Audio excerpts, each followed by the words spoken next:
കത്തനാർ. അങ്ങനെ കാത്തിരിപ്പിനൊടുവിൽ കത്തനാറിൻ്റെ official trailer വന്നിരിക്കുകയാണ്. ഒരുപാട് പ്രത്യേകതകളുള്ളൊരു സിനിമയാണ്.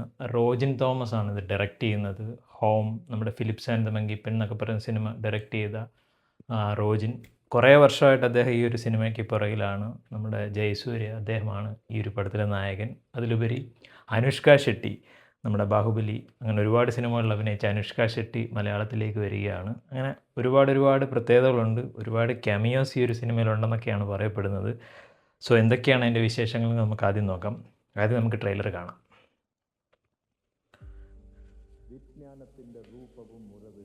വിനീതയുടെ സൗണ്ടാണല്ലോ.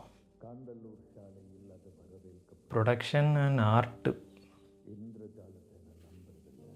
ശ്രീ ഗോകുലം ഗോപാലനാണ് അത് പ്രൊഡ്യൂസ് ചെയ്തിരിക്കുന്നത്. ക്യാമറ ഒരു കളറിങ്ങൊക്കെ അടിപൊളി. വിഷ്വൽ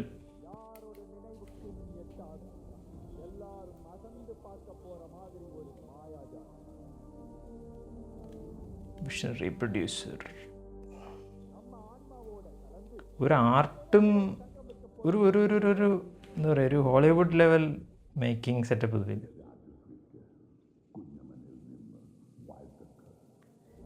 ഇങ്ങനെ ഈ ഒരു ഡബ്ബിങ് സാധാരണ ഒരു ഇതായിട്ട് വരാറുള്ളതാണ്, പക്ഷേ കുഴപ്പമില്ല. Director of home.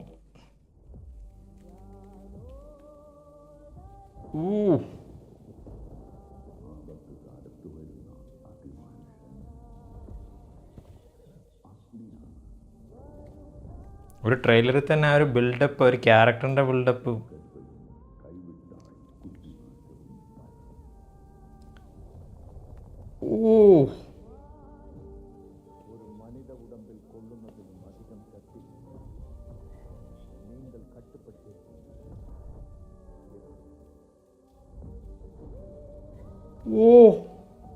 ആ shot.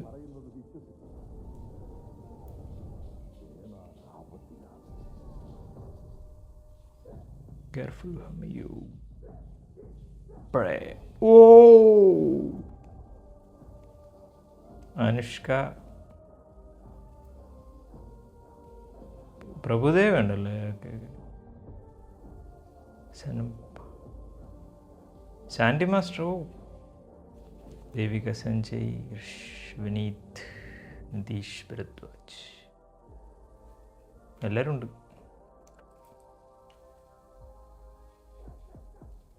Not you all know.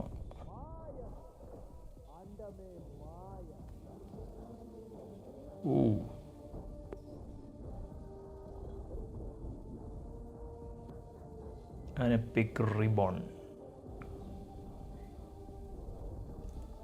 ഒമ്പോ, അത് കിട്ടു സാധനമാണല്ലോ.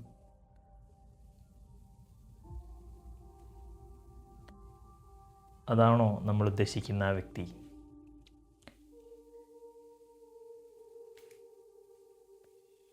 ഇത് ആക്ച്വലി ഈ ഒരു സിനിമ നമ്മൾ പണ്ട് നമ്മുടെ രാജുവണ്ണോട് ചോദിക്കുന്ന സമയത്ത് ഇപ്പം ഏത് പടത്തിലാണ് ആടുജീവിതം, ഒരു 5 വർഷം കഴിയുമ്പോൾ ചോദിക്കുമ്പോൾ ഇപ്പം എന്ത് പടം ആടുജീവിതം, അത് പറഞ്ഞ പോലെയാണ്. ഈ ഒരു പടം കുറേ നാൾ മുമ്പ് അനൗൺസ് ചെയ്തതാണ്. ഇത് പെട്ടെന്ന് അങ്ങനെ വരുന്ന ഒരു സിനിമയല്ല. ഇത് ഒരുപാട് പ്രീ പ്രൊഡക്ഷൻ ആവശ്യമായൊരു പടമാണ്. ഷൂട്ടിങ് തന്നെ ഒരുപാട് നാൾ വേണ്ടൊരു പടമാണ്.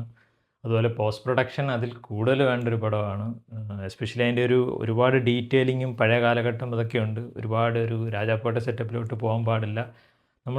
നമ്മളൊരു ഇംഗ്ലീഷ് സിനിമയുടെ ഒരു ഫാൻറ്റസി സിനിമയൊക്കെ കാണുമ്പോൾ ഒരു ഫീലുണ്ടല്ലോ, ആ ഒരു രീതിയിലാണ് ഇവർ art and we F X team. എനിക്ക് തോന്നുന്നു IMDbയിൽ നോക്കിക്കഴിഞ്ഞാൽ ഒരു ലിസ്റ്റ് ഓഫ് ആളുകളെ കാണും. ഒരുപാട് കമ്പനീസ് ഇതിന് വർക്ക് ചെയ്തിട്ടുണ്ട്.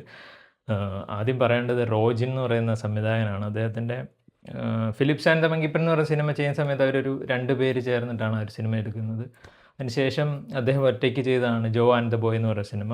പക്ഷേ ഒരു റെക്കഗ്നേഷൻ, ഒരു ഓൾ ഇന്ത്യ റെക്കഗ്നേഷൻ കിട്ടുന്ന പടം എന്ന് പറയുന്നത് ഹോം എന്ന് പറയുന്ന സിനിമയാണ്. ഒരു കുഞ്ഞൊരു സാധനമാണ്, കുഞ്ഞൊരു പടം. ആ ഒരു കോവിഡിൻ്റെ സമയത്ത് ചെയ്യുന്നൊരു പടം. പക്ഷേ അതിനൊരു ഭയങ്കര അപ്രിസിയേഷൻ ആയിരുന്നു all over the world, all over the India especially പറയണം. അത് കിട്ടുന്നു. അതിന് ശേഷം അദ്ദേഹം പെട്ടെന്ന് അദ്ദേഹത്തിൻ്റെ ഡ്രീം പ്രോജക്റ്റിലേക്ക് മാറുന്നു. അതാണ് ഈ കത്തനാർ എന്ന് പറയുന്ന സിനിമ.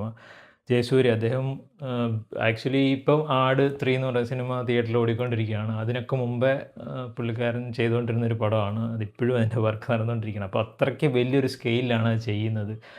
സോ അത് കാണാനുണ്ട്. അവർ ആ എഫേർട്ട് ഇടുന്നത് പെട്ടെന്നൊരു ദിവസം ഈ ഒരു പടം ഇറക്കണമെന്ന് പറഞ്ഞ് വരുന്നതിലും നല്ലതാണ് എപ്പോഴും അതിൻ്റെ എന്താണോ അതിനാവശ്യമുള്ളത് അതെല്ലാം സെറ്റായി വരുന്ന സമയത്ത് നല്ലൊരു ക്വാളിറ്റി പ്രോഡക്റ്റ് ഓഡിയൻസിലേക്ക് കൊടുക്കുക എന്നുള്ളത്. അതിനുള്ളൊരു എന്താ പറയുക, ആ ഒരു പ്രോഡക്റ്റ് അവർ ചെയ്തുകൊണ്ടിരിക്കുന്നതിൻ്റെ എന്തുകൊണ്ട് ഇത്രയും ഡിലേ ആകുമെന്നുള്ളത് നമുക്ക് ഓരോ വിഷ്വലിലും ഓരോ ഇതിലും കാണാൻ പറ്റും. ഇതിൻ്റെ മ്യൂസിക്കും ക്യാമറയൊക്കെ നമ്മുടെ എന്താണ് ഹോം സിനിമയുടെ ടീം തന്നെയാണ്. അവർ തന്നെ ഒരു റീയൂണിയൻ സെറ്റപ്പ് തന്നെയാണ്.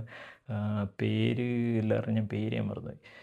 ഒരു ഹോം എന്ന് പറയുന്ന സിനിമയുടെ ആളുകൾ തന്നെയാണ് ഇതിനകത്ത് വർക്ക് ചെയ്തിരിക്കുന്നത്. ഇപ്പം ക്യാമറ എന്ന് പറയുന്നത് നീൽ ഡി കുഞ്ഞ, അദ്ദേഹം തന്നെയാണ് നമ്മുടെ ഹോം സിനിമയുടെ ക്യാമറാമാൻ. രാഹുൽ സുബ്രഹ്മണ്യം മ്യൂസിക് ഒരു എന്താ പറയുക, ഒരു മിസ്റ്റീരിയസ് സാധനമാണ്. എന്നാൽ ഒരു പാൻ ഇന്ത്യൻ സിനിമയാകുമ്പോൾ എല്ലാ ആൾക്കാർക്കും കണക്റ്റ് ആകുന്ന രീതിയിലൊരു മ്യൂസിക്കും കിടുവാണ്. എസ്പെഷ്യലി ഇതിൻ്റെ വിഷ്വൽ ആൻഡ് ആർട്ട് അത് എടുത്ത് പറയണം. അത് വേറെ മോഡാണ്. അതിൻ്റെ കൂടെ തന്നെ പറയേണ്ടതാണ് VFXും അങ്ങനെ നമ്മുടെ മലയാളത്തെ നമ്മളങ്ങനെ അധികം കാണാതെ എനിക്ക് ബേസിക്കലി എൻ്റെ ഡബ്ബിങ് ഇൻ ദ സെൻസ് ഒരുപാട് ആൾക്കാർ സംസാരിക്കുന്നതിനകത്തൊരു ആർട്ടിഫിഷ്യാലിറ്റി വന്നിട്ടുണ്ട്. നമ്മൾ ചില ഇംഗ്ലീഷ് സിനിമകൾ ഡബ് ചെയ്ത് കേൾക്കുമ്പോൾ കിട്ടുന്നൊരു അതെനിക്ക് തോന്നുന്നു ആ ഒരു ക്യാരക്ടേഴ്സിനെ അങ്ങനെ മാത്രമേ പ്രസൻറ്റ് ചെയ്യാൻ പറ്റത്തുള്ളായിരിക്കില്ല. അവർക്ക് അങ്ങനെ ആയിരിക്കും സംസാരം പറഞ്ഞിരിക്കുന്നത്. ജയസൂര്യയുടെ അദ്ദേഹത്തിൻ്റെ ക്യാരക്ടറിൻ്റെ എന്താണ് അദ്ദേഹം പറയുന്നുള്ളത് ഇതിനകത്ത് റിവീൽ ചെയ്യാത്ത രീതിയിലാണ്. സോ കൂടുതൽ കാര്യങ്ങൾ വരുമ്പോൾ കുറച്ചുകൂടി ഒരു ക്ലാരിറ്റി വരും. വലിയൊരു സിനിമയാണ് മലയാള സിനിമയുടെ പണ്ട് നമ്മുടെ മഞ്ഞമ്പൽ ബോയ്സ് പറഞ്ഞിട്ടുണ്ടായിരുന്നു സീൻ മാറ്റുമെന്ന്. അതുപോലൊരു വലിയൊരു സിനിമ ആണിത്. അത് അവർ എന്താണോ റോജിൻ എന്ന് പറയുന്ന സംവിധായകൻ ഒരു വിഷൻ കണ്ടിരിക്കുന്നത്, അദ്ദേഹം എന്താണോ മനസ്സിൽ കണ്ടത് അത് തന്നെ ഒരു സിനിമയായിട്ട് വന്നിട്ടുണ്ടാകും, അല്ലെങ്കിൽ വരട്ടെ എന്നാണ് ഞാൻ ആശംസിക്കുന്നത്. അവർ എൻ്റയർ ടീമിൻ്റെ എഫേർട്ട്, ഇത്രയും നാൾ അവരെടുത്ത ആ ഒരു എഫേർട്ട് നമുക്ക് ഈ ഒരു ട്രെയിലർ കാണാൻ പറ്റുന്നുണ്ട്. കിഡിലൻ ട്രെയിലറാണ്, എനിക്ക് ഭയങ്കരമായിട്ട് ഇഷ്ടപ്പെട്ടു. ട്രെയിലർ കട്ടായിക്കോട്ടെ, എൻ്റയർ ആ ഒരു കളർ ടോൺ, അതിൻ്റെ ഒരു visual side and VFX side എല്ലാം കിടുവാണ്. സോ ഒരു കിഡിലൻ പ്രോഡക്റ്റ് നമുക്ക് പ്രതീക്ഷിക്കാം. അനുഷ്ക പുള്ളിക്കാരി ഒരു ക്യാരക്ടറേക്ക് വരുമെന്ന് പറയുമ്പോഴേ ഇതിൻ്റെ സ്കെയിൽ ഫുള്ളങ്ങ് മാറിയത്.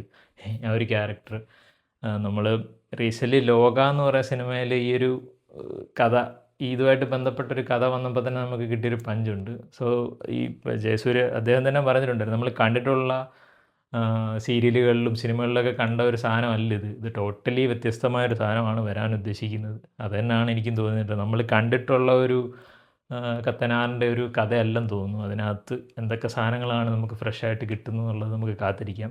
നിങ്ങൾ ഈ ഒരു ട്രെയിലർ കണ്ടിട്ടുണ്ടെങ്കിൽ എൻ്റെ അഭിപ്രായം പറയാം.